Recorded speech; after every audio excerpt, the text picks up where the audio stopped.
नमस्कार दोस्तों, स्वागत है आपका आज की क्लास में। आज हम लोग प्राइमरी हेल्थ केयर का नेक्स्ट क्वेश्चन हम लोग देखने जा रहे हैं, जो कि हम लोगों ने 60 क्वेश्चन लगभग इस टॉपिक का हम लोग देख चुके हैं।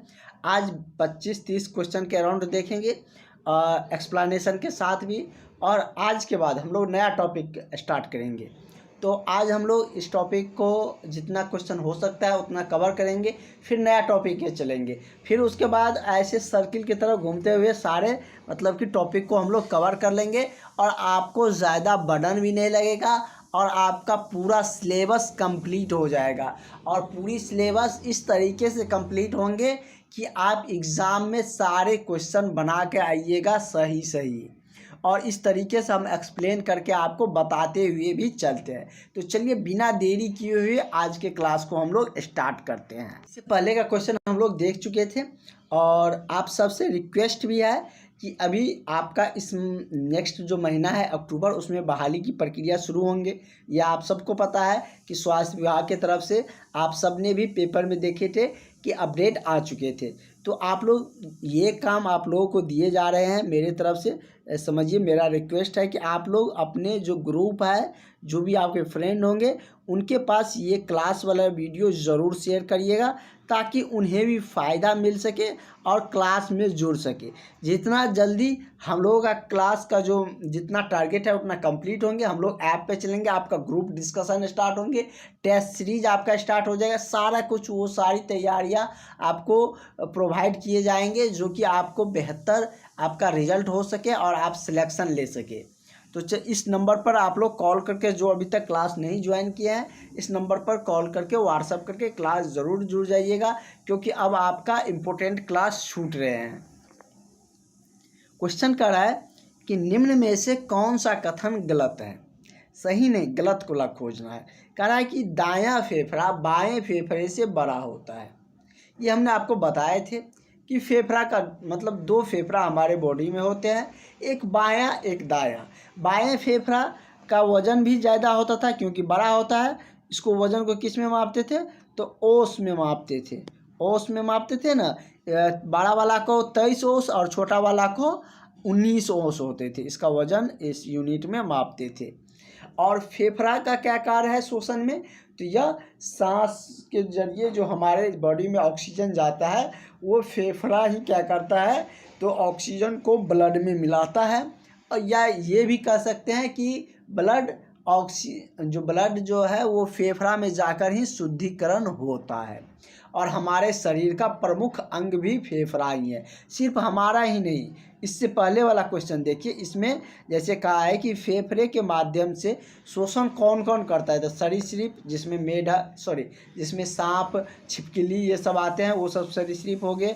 स्तनधारी में हम लोग आते हैं, जो बेबी को जन्म देते हैं वो सब स्तनधारी में आते हैं। पक्षी हो गया, ये सब क्या चीज़ से सांस लेते हैं? तो फेफड़ा के माध्यम से ही लेते हैं। तो फेफड़ा से इतने सारे क्वेश्चन बन सकते हैं।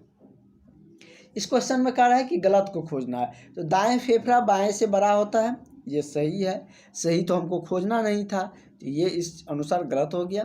दाएं फेफड़ा में 3 एवं बाएं फेफड़ा में 2 लॉब्स होंगे, ये भी सही है। ये दोनों सही है। तीसरा लेकिन खोजना हमको क्या है? गलत वाला खोजना है। सी ऑप्शन पे चलते हैं। कह रहा है दाएं फेफड़ा भारी होता है बाएं फेफड़ा से। तो ये होता ही है भारी, क्योंकि इसका वजन 23 ओस होता है और बाएं फेफड़ा का कितना होता है?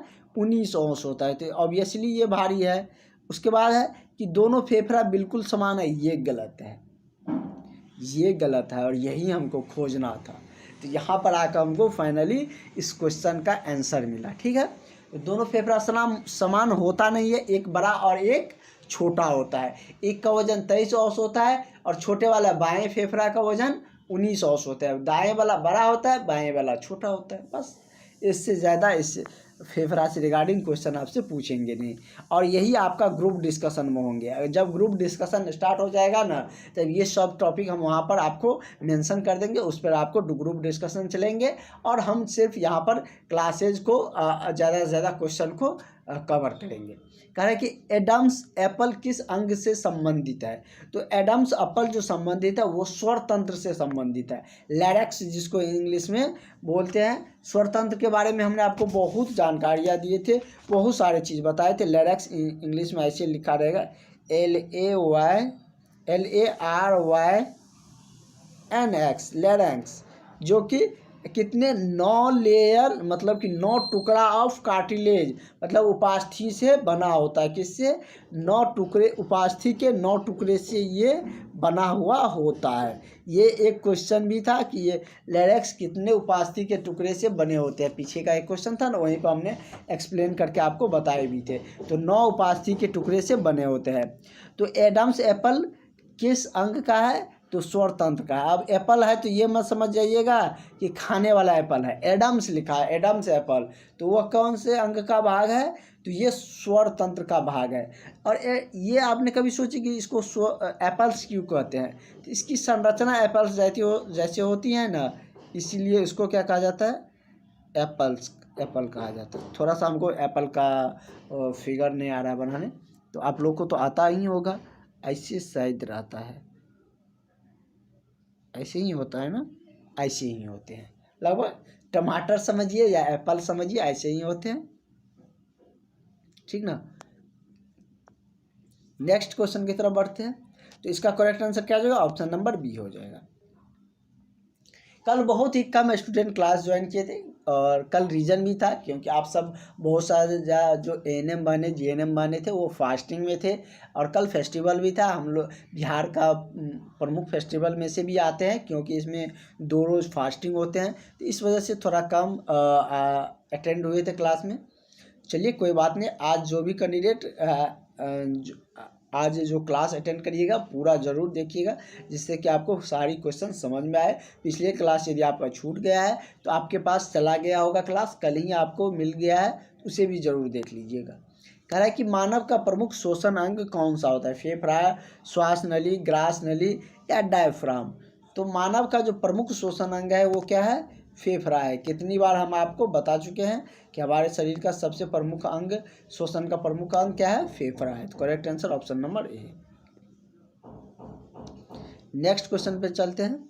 नेक्स्ट क्वेश्चन आपका क्या कह रहा है? कह रहा है कि वायु के श्वसन तंत्र से बाहर निकलने के बाद क्या घटित होता है? वायु के श्वसन तंत्र से बाहर निकलने के बाद क्या घटित होता है, ये आपसे पूछे जा रहा है कि डायफ्राम संकुचित हो जाता है, या डायफ्राम फेफड़ा का आयतन बढ़ जाता है, या डायफ्राम शिथिल हो जाता है। तो श्वसन के वायु के श्वसन तंत्र बाहर निकलने के बाद क्या घटनाएं होती है? तो डायफ्राम शिथिल हो जाता है। क्या होता है? डायफ्राम शिथिल हो जाता है। तो करेक्ट आंसर आपका ऑप्शन नंबर सी हो जाएगा। अगला है कि निम्न में से किसमें फुसफुस शोषण होता है? फुसफुसीय शोषण क्या होता है? जो फेफड़ा को फुसफुस नाम भी कहते हैं। फुसफुस आप लोग गांव सब में भी सुनते होंगे। फेफड़ा का ही दूसरा नाम क्या है? फुसफुस कहा जाता है। तो जैसे क्या, मनुष्य हम लोग तो लेते ही हैं, मछली तो गिल्स से लेता है, मनुष्य हम लोग लेते हैं, मेढक फुसफुस से भी लेता है, लेकिन त्वचा से भी लेता है। इसलिए ये नहीं होगा जलीय जीव गिल्स से लेता है, गिल्स कहिए या गल्फर कहिए। तो हम इसमें करेक्ट आंसर क्या हो जाएगा? सिर्फ ऑप्शन नंबर बी होगा। देखिए किस तरीके से घुमा के पूछ रहा है तो वही चीज़, क्योंकि हम तो ये बताए आपको कि आप लोग भी कहीं पढ़ते होंगे क्वेश्चन, तो यही रहेगा कि अगर हमारे से अदर कहीं पढ़ते हैं तो आपको सिर्फ एक टाइप का क्वेश्चन मिलेगा कि मानव किससे शोषण करता है या प्रमुख शोषण अंग क्या है। लेकिन क्वेश्चन पूछने का तरीका यहाँ पे देखिए कि इनमें से कौन फुसफुसीय शोषण है। फुसफुसीय मतलब फेफड़ा। इसीलिए कहते हैं क्लास अटेंड किया करिए, जिससे आपको सारा जो फैक्ट है वो क्लियरेंस होंगे। क्योंकि क्वेश्चन के बारे में हम हमेशा बताते आ रहे हैं कि क्वेश्चन अनंत यात्रा होती है, और इसलिए आप लोग थ्योरी को, एक्सप्लेनेशन को समझने का प्रयास करिए। तो फुसफुसीय शोषण किस में होता है? तो मनुष्य में होता है। ठीक है, करेक्ट आंसर ऑप्शन बी हो जाएगा। नेक्स्ट क्वेश्चन की तरफ बढ़ते हैं। कह रहा है कि बाहर के फेफड़े के अंदर, बाहर से फेफड़े के अंदर वायु किस क्रम में जाती है, मतलब बाहर से फेफड़े के अंदर जो वायु जाता है वो किस क्रम में जाता है? नसा छिद्र या ग्रसनी, स्वरतंत्र, श्वास नली या श्वसनीय या श्वसनिका या कुपिका, या अब इसी तरीके से सब है, मतलब कि उसका क्रम बना हुआ है। तो ये किस तरीके से जाता है, किस ऑर्डर में फॉलो होता है? तो ये मतलब इसी ऑर्डर में फॉलो होता है। नसा, पहले नसा छिद्र आपके कहाँ, नाक में जो है नसा छिद्र, वहीं से ना श्वास जाएगा, नसा छिद्र से जाएगा तो नसिका कपाट में जाएगा, वो जो कि नाक से जो जुड़ा हुआ नली है। उसके बाद कहाँ जाता है? स्वरतंत्र में जाता है। स्वरतंत्र श्वास नली को जोड़ता है तो श्वास नली में जाएगा। श्वास नली से श्वसनी में जाता है, श्वसनी से श्वसनिका में जाता है, श्वसनिका से कुपिका जो डायफ्राम है वहाँ पे जाता है। ठीक है, तो इसका करेक्ट आंसर आपका ऑप्शन नंबर ए हो जाएगा। और ये हमने आपको फिगर से बताए भी थे, इसलिए आप लोगों को बार बार कहते हैं कि पूरी क्लास अटेंड किया करिए। जो क्लास ज्वाइन किया उसको तो सारी क्लास मिल ही रहे हैं, उसको खोजने की ज़रूरत ही नहीं है कि कौन सा क्लास कब हुआ था। जिस ऑर्डर में क्लास होता है इसी ऑर्डर में आपको क्लास मिल जाता है। जैसे कि आज के क्लास का जो लिंक है वो पहले ही मिल गया होगा, आप लोगों को मिल जाता है क्लास का लिंक। तो इसलिए आप लोग ज़रूर क्लास ज्वाइन कर लीजिए। जो भी कैंडिडेट अभी तक क्लास नहीं ज्वाइन किए हैं वो सारे कैंडिडेट इस नंबर पर 70 50 87 29 96 इस नंबर पर कॉल करके व्हाट्सअप करके ज़रूर क्लास ज्वाइन कर लीजिए। नेक्स्ट क्वेश्चन कह रहा है कि निम्न में से कौन सा श्वसन अंग जोड़ों में पाया जाता है? जोड़ा मतलब दो, जोड़ा होता है पेयर जिसको इंग्लिश में बोलते हैं, कंफ्यूज मत करिए। पेयर जिसको बोलते हैं ना, जिसको बॉयफ्रेंड गर्लफ्रेंड के टर्म में कपल भी बोलते हैं। तो जोड़ा मतलब क्या? दो। तो ये कह रहा है कि निम्न में से कौन श्वसन का ऐसा अंग है जो जोड़ा में पाया जाता है, मतलब कि दो होते हैं। तो ये आप लोग बहुत ही ईजिली बता सकते हैं। नसा द्वार भी दो होता है, श्वसनिका भी दो होता है, फेफड़ा भी दो होता ही है। तो इसका करेक्ट आंसर क्या हो जाएगा? ऑप्शन नंबर डी हो जाएगा। तीनों सही है तो तीनों नीचे में ही दिया है, तो ऑप्शन नंबर डी इसका करेक्ट आंसर हो जाएगा। नेक्स्ट क्वेश्चन हम लोग देखते हैं। आपका नेक्स्ट क्वेश्चन क्या कह रहा है? दो ऑप्शन नीचे में होगा, घबराइएगा नहीं। कह रहा वायु कोश कुपिका एल्वियोलाई किस अंग से संबंधित है? श्वास नली, फेफड़ा, यकृत या मस्तिष्क? तो मस्तिष्क सबसे से इसका, यकृत से, लीवर सबसे तो इसको कोई मतलब है ही नहीं, आपने लीवर का कभी नाम भी नहीं सुना। या तो श्वास नली या फेफड़ा होंगे। तो वायु कोश और कुपिका और एल्वियोलाई जो होता है वो सब फेफड़ा से ही संबंधित होते हैं। किससे संबंधित होते हैं? तो फेफड़ा से संबंधित होते हैं। इसलिए इसका करेक्ट आंसर आपका ऑप्शन नंबर बी सही हो जाएगा। नेक्स्ट क्वेश्चन की तरफ बढ़ते हैं हम लोग। अगला क्वेश्चन आपका क्या कह रहा है? कह रहा है कि अंतः शोषण के दौरान क्या घटित होता है? हमने आपको बताए थे कि शोषण का मुख्यतः दो अंग या दो भाग कहिए, एक अंतः शोषण, एक बाह्य शोषण होता है, जिसको दो नाम, अलग भी नाम होता है। इसको क्या बोलते हैं? अंतः शोषण को निःशोषण भी कहते हैं। क्या कहते हैं? अगर निःशोषण लिखा रहे तो आप लोग कंफ्यूज मत करिएगा। नी लगा है मतलब अंदर की तरफ, नीह लग जाए यहाँ पर अगर विसर्ग आ जाए तो बाहर की तरफ, मतलब अंतर और बाह्य शोषण होता है ना। अगर निः शोषण आ गया तो वह क्या होता है? बाह्य शोषण होता है। ठीक है, तो क्या दिया है? अंतः शोषण। तो अंतः शोषण के दौरान क्या घटित होता है? तो इसके दौरान मतलब कि जैसे इसमें दिया गया है कि डायफ्राम संकुचित होता है या फेफड़ा का आयतन बढ़ेगा। अंतः शोषण करेंगे तो फेफड़ा का आयतन भी बढ़ेगा, डायफ्राम थोड़ा संकुचित भी होगा, क्योंकि वो फैलता कब है? जब सांस छोड़ते हैं। डायफ्राम क्या चीज़ में सहायक है? तो सांस छोड़ने में, मतलब बाह्य शोषण में सहायक है। 75% जो निःशोषण का कार्य है, योगदान मतलब डायफ्राम के द्वारा ही होता है। बाह्य शोषण की क्रिया में 75% योगदान डायफ्राम का ही होता है। लेकिन इससे एक रिगार्डिंग और क्वेश्चन भी बताए थे कि जब महिला गर्भवती धारण करते हैं तो उसके बाह्य शोषण में जो डायफ्राम है वो भाग नहीं लेता है। तो ये भी सही है कि अंतः शोषण करेंगे तो डायफ्राम संकुचित होगा, फेफड़ा का आयतन बढ़ेगा क्योंकि ऑक्सीजन की मात्रा जितना अधिक जाएगा फेफड़ा उतना ही ऑक्सीजन को एब्जॉर्ब रखेगा, ब्लड में उसको मिलाएगा, तो उसका जो आयतन है फेफड़ा का वो जरूर बढ़ेगा। अंतः फुसफुसीय दाब घटेगा, तो अंतः का जो फुसफुसीय दाब है वो अंदर से कुछ जाएगा, बाहर से कुछ अगर अंदर आप लेते हैं तो आंतरिक जो चीज़ें है वो घटेगा ना, तो उसकी जो प्रेशर है जो दाब है वो घटेगा ही। इसलिए इसका करेक्ट आंसर क्या हो जाएगा, ऑप्शन नंबर आपका डी सही हो जाएगा। जब तीनों ऑप्शन सही हो रहा है तो तीनों आपको नीचे में दिया गया है।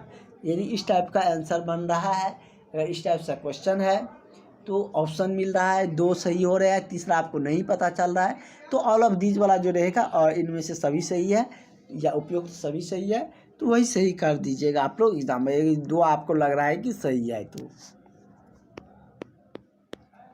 इसका करेक्ट आंसर पता चल गया आपको। अगला क्वेश्चन कह रहा है कि श्वसन अंग नासिका कक्ष किसमें खुलते हैं। श्वसन अंग का जो नासिका कक्ष होता है वह किसमें जाकर खुलता है, यानी कि उसमें ओपन होते हैं, खुलते हैं, स्वर तंत्र में जाके या ग्रसनी में जाके या श्वास नली में जाके या मुख में जाके। मुख में तो खुलेंगे नहीं, तो ये कहाँ खुलते हैं श्वसन अंग का नासिका कक्ष, तो ये ग्रसनी में जाके खुल जाता है। कहाँ पे खुलता है, तो ये ग्रसनी में जाकर श्वसन अंग का जो नासिका कक्ष है वो खुलता है। तो इसका करेक्ट आंसर क्या हो जाएगा, आपका ऑप्शन नंबर बी सही हो जाएगा। ठीक है, नेक्स्ट क्वेश्चन की तरफ बढ़ते हैं हम लोग। 72 क्वेश्चन हो गया, 72 नंबर तक, और इससे आगे का क्वेश्चन पे चलते हैं। क्या है, अच्छा लग रहा है ना क्लास? बहुत ही इजी वे में, बहुत ही फनी वे में आपको क्लास करवाते हुए चलेंगे, जिससे कि आपको प्रेशराइज फील ना हो, आप लोग बढ़िया से बेहतर तैयारी कर सके।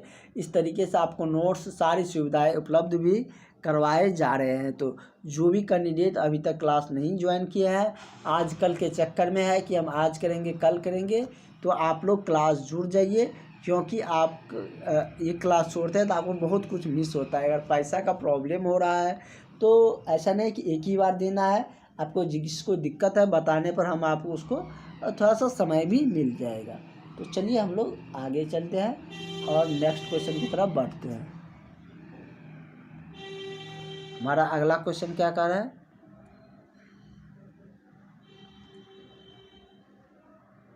ये क्वेश्चन हम लोग नहीं किए ना, कि ग्रसनी एवं श्वास नली के बीच कौन सा अंग स्थित है। तो ये हमने आपको बताया था कि स्वरतंत्र ग्रसनी और श्वास नली को जोड़ने का ही काम करता है। तो इसके बीच में कौन उपस्थित है, तो स्वरतंत्र इसमें बीच में ही लैरिंक्स जो है वो उपस्थित है। स्वरतंत्र किसमें, तो ग्रसनी और श्वास नली के बीच में स्वरतंत्र उपस्थित है। तो इसका करेक्ट आंसर क्या हो जाएगा, आपका ऑप्शन नंबर ए सही हो जाएगा। नेक्स्ट क्वेश्चन की तरफ बढ़ते हैं। नेक्स्ट आपका क्वेश्चन कह रहा है कि ग्लोटिस किस में खुलते हैं, ग्रसनी में, स्वर तंत्र में, या श्वास नली में, या श्वसन में। तो ग्लोटिक्स किस में खुलते हैं, तो ये स्वर तंत्र में जाके खुलते हैं। कहाँ पर ओपन होते हैं, तो ग्लोटिक्स स्वर तंत्र में जाके, स्वर तंत्र से लेकर जितना भी क्वेश्चन बन रहे हैं सारे एक जगह आपको लिखा हुआ मिल रहा है, जिससे कि आप अच्छे से रिवाइज करके एक दूसरे क्वेश्चन को रिलेट करके आप अपने माइंड में रख सके और रिवाइज भी कर सके, जिससे कि आपकी तैयारी बेहतर हो सके। ठीक है, तो चलिए नेक्स्ट क्वेश्चन की तरफ बढ़ते हैं। हमारा अगला क्वेश्चन क्या कह रहा है, अगला क्वेश्चन कह रहा है कि ग्लोटिक्स किसमें, ये क्वेश्चन तो हम देख चुके ना।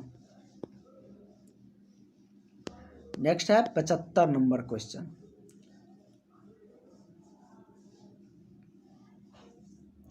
कंठ के अन्य नाम कौन से हैं, मतलब कंठ का दूसरा नाम क्या है, क्या नाम से उनको जाना जाता है।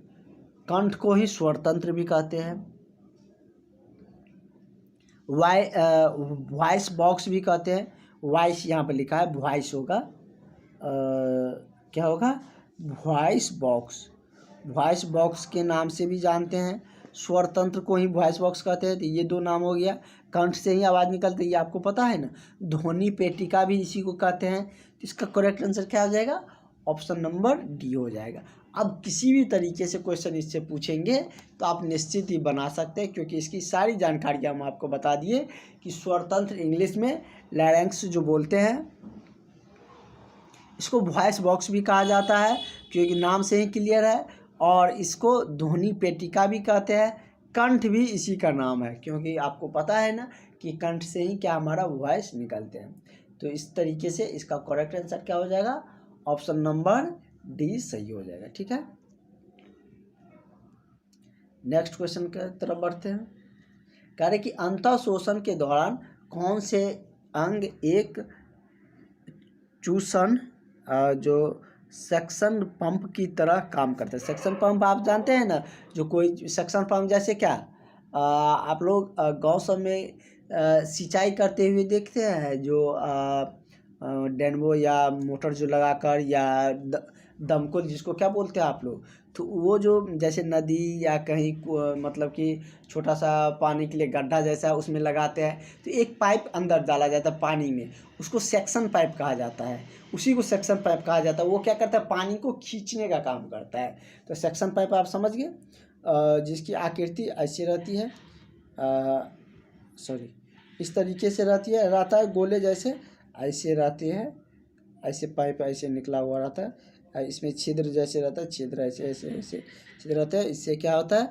तो पानी को खींचता है, और बाहर छिद्र इसलिए बना रहता है कि जो बड़ा फ्लोटिंग मटेरियल है उस सब को मत खींचे, सिर्फ पानी को अंदर पाइप खींचे, और ये जो मोटर लगाए रहते हैं उससे पाइप के जरिए खेत में जाता है।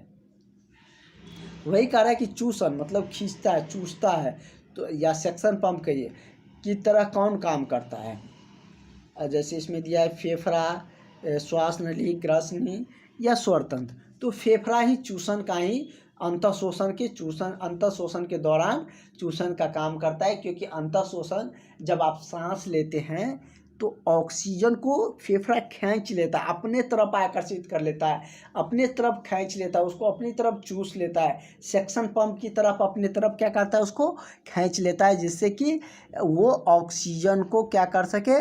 तो ब्लड में मिला सके, या कहिए कि इसमें ऑक्सीजन जो ब्लड है वो फेफड़ा में आकर शुद्धिकरण हो सके। ठीक है, तो अब आप लोगों को इस टाइप से कभी दिक्कत नहीं आएंगे। इसने एक्सप्लेन करके क्लास बाय क्लास हम आपको समझाते हुए चल रहे हैं। तो इसका करेक्ट आंसर क्या हो जाएगा? ऑप्शन नंबर आपका ए हो जाएगा, फेफड़ा। ठीक है, नेक्स्ट क्वेश्चन हम लोग करते हैं। आपका अगला क्वेश्चन क्या कर रहा है? अगला क्वेश्चन कह रहा है कि हृदय कहाँ स्थित है? चलिए ऑप्शन पे चलते हैं। इसमें दिया गया है कि फेफड़ा, दोनों फेफड़ा के ठीक बीच में, थोड़ी बाएं, थोड़ा दाएं फेफड़ा की ओर, थोड़ा बाएं फेफड़ा की ओर, या बाएं फेफड़ा के बीच में। तो ये कहाँ स्थित है? क्या चीज़ पूछा है? तो आपसे पूछा है हृदय कहाँ स्थित है, हार्ट जिसको बोलते हैं। तो ये कहाँ पर स्थित है? तो थोड़ा बाएं फेफड़ा की तरफ स्थित होता है। कहाँ होता है? तो बाएं फेफड़ा की तरफ, थोड़ा बाएं फेफड़ा की तरफ। जैसे हमने आपको बताए थे ना कि वो फिगर हम आपको दिखाए थे ना कि ऐसे आपका स्पाइनल कोड हो गया। स्पाइनल कोड ऐसे हुआ, ऐसे होता है ना। इसमें क्या आता है? डायफ्राम जो ऐसे बना रहता है, इसमें फेफड़ा सारे कुछ यहाँ पर अटैच रहते हैं। ये दाएं बाएं साइड हो गया, या कह लीजिए दाएं साइड हो गया, या ये बाएं साइड हो गया आपका। तो ये मतलब कि यहाँ पर ज़्यादा शिफ्टिंग रहता है किसका? इधर की तरफ, बाएं साइड की तरफ किसका? थोड़ा बाएं फेफड़ा की तरफ हृदय जो आपका हार्ट है उसका मतलब कि स्थित रहता है, वहीं पर वो अवस्थित होते हैं। तो इसका करेक्ट आंसर क्या हो जाएगा? ऑप्शन नंबर आपका सी सही हो जाएगा। नेक्स्ट क्वेश्चन की तरफ बढ़ते हैं। आपका अगला क्वेश्चन क्या कह रहा है, उस पर हम लोग चलते हैं। कह रहा है कि श्वास नली का संबंध किससे है? भोजन से, श्वास से, या सांस एवं भोजन दोनों से, या इनमें, या कोई निश्चित नहीं है। तो श्वास नली का संबंध किससे है? तो इसका जो संबंध है श्वास नली का, वह सांस से संबंधित है। किससे? श्वास नली का ना सांस से है। यहाँ पे ग्रास नली है, तो ग्रास नली का संबंध तो भोजन से है, ये आप सबको भी पता है। क्योंकि हम जब भोजन करते हैं तो क्या होता है, जो आपका श्वास नली है वो मतलब कि थोड़ा सा क्या होता है, बंद हो जाता है, जिसके कारण क्या होता है कि भोजन किस में पहुंच पाता है, तो ग्रास नली में पहुंच पाता है। ये हमने आपको पहले भी बता चुके थे। कह रहे श्वास नली का संबंध किससे है? तो मतलब क्या कि हमने आपको बताए थे, जहाँ आपको एपिग्लोटिक्स पढ़ा रहे थे, तो हमें बताए थे ना कि जब हम कुछ निगलते हैं तो एपिग्लोटिक्स क्या हो जाता है कि बंद हो जाता है, जिससे कि भोजन श्वास नली में न जाकर ग्रास नली में जाता है। यही रीज़न था कि भोजन हमने बताए थे ना वहाँ पर कि भोजन श्वास नली में न जाकर कहाँ जाता है, ग्रास नली में जाता है। तो ग्रास नली भोजन से संबंधित है, इसमें सोचना ही नहीं है। सांस से संबंधित रहता तो श्वास नली रहता। तो ये, और मतलब कि ये किसका काम रहता है कि भोजन को ग्रास नली में पहुंचाना, तो एपिग्लोटिक्स कराता है। जब कुछ भी हम निकलते हैं तो श्वास नली वाला जो पार्ट है उसको बंद कर देता है एपिग्लोटिक्स, और जिससे क्या होता है कि भोजन श्वास नली में न जाकर ग्रास नली में जाते हैं। ठीक है, तो इससे नेक्स्ट क्वेश्चन, आगे की क्वेश्चन हम लोग नेक्स्ट क्लास में कंटिन्यू रखेंगे। आज की क्लास में हम लोग इतना क्वेश्चन कर लिए, आगे की क्लास में और भी क्वेश्चन हम लोग जारी रखेंगे। तो और आप लोग पूरा वीडियो नहीं देखते हैं, इसलिए आप लोगों की क्लास थोड़ा कम हो रहा है। जिस दिन से आप लोग पूरा वीडियो देखने लगे, पूरा क्लास करने लगेगा, उस दिन से आपकी क्लासेज का टाइम बढ़ जाएगा। 30 मिनट, 40 मिनट, 45 मिनट, 1 घंटा अप्रॉक्स ऐसे चल जाएगा। मिलते हैं नेक्स्ट क्लास में। Thank you.